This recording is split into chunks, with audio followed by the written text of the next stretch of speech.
Hello and welcome to a CotoCat recap. This cat call is about a New York Metropolitans come-from-behind victory that will forever be known as the Raccoon Rat game. Francisco Lindor, their superstar who's been hibernating to start the season, comes out of his hibernation with a altercation and a game-tying home run and an intensity maybe we just haven't seen. McNeill getting on his nerves.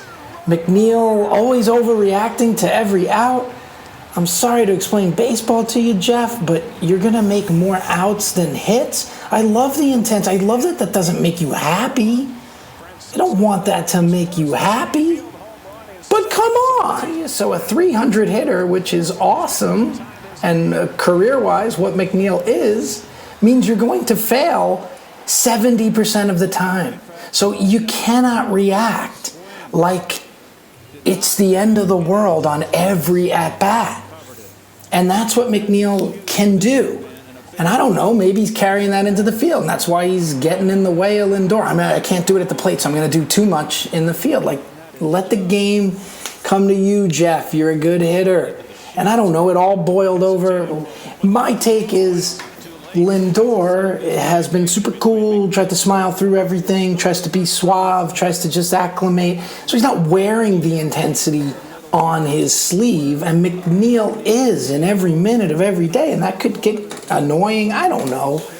So they go have a little moment in the tunnel, and of course, everybody notices except the manager. It seems Rojas, the last to know, or still didn't know. He got there and heard, let's go play ball. Yeah, Lindor was already coming back, but now we hear maybe punches were thrown. After the game, of course, the most Metsy thing ever, they claim that they were arguing about which type of vermin was in the clubhouse. Was that a raccoon? No, that's a New York rat. I ain't seen a New York rat. I want to see a New York rat. Well, you saw that, and ironically, too, I mean, McNeill's nickname is the Squirrel, so you got a lot of rodents involved, but he says it was a possum in his interpretation of what happened in the tunnel afterwards on his interview. McNeill gives us the possum line. Boys, you got on each other's nerves. It's a team. It's a clubhouse. If we win,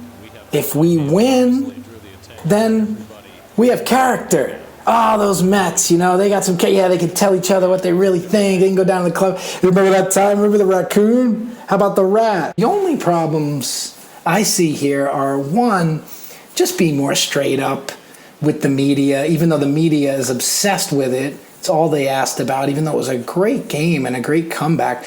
But okay, I get it. This was the thing that happened in the game that doesn't happen in every game. There was like a dust-up among teammates up the tunnel, and it became obvious from the cameras, and so like one issue is just say it straight up. We're a little frustrated. None of us are hitting the way we want. We all have this edge, and we just had to go work that out. But what happens between us teammates, that stays in the clubhouse, that kind of line. And they could have both easily just said that instead of the whole raccoon, which obviously is far more entertaining than the standard baseball line.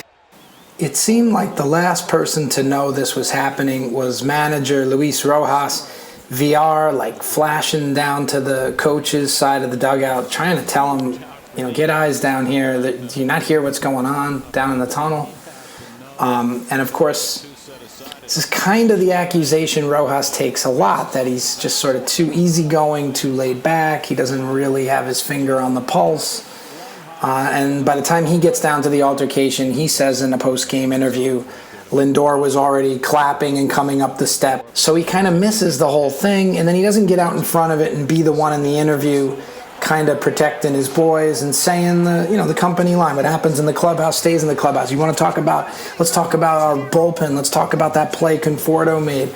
Let's talk about Lindor tying that game up. Yeah, the boys are intense. What happens in our clubhouse stays in our clubhouse. If they were looking for rats and raccoons, possums, polar bears, squirrels, lions and tigers and bears, oh my, then stay out of it. But let's talk about let's talk about that great game we just won. We were down 4-0. How many of you out there thought we would win? And also, how many of you out there enjoyed the polar burger? Huh? The bearded wonder, Patrick Mazeika, in his second major league at bat, the 27-year-old rookie with the most Metsy walk-off you could expect. The swinging bunt that just gets far enough, and the pitcher tries to make a great play on the shovel flip. It's wide. Polar bear, Pete Alonso, head first in it.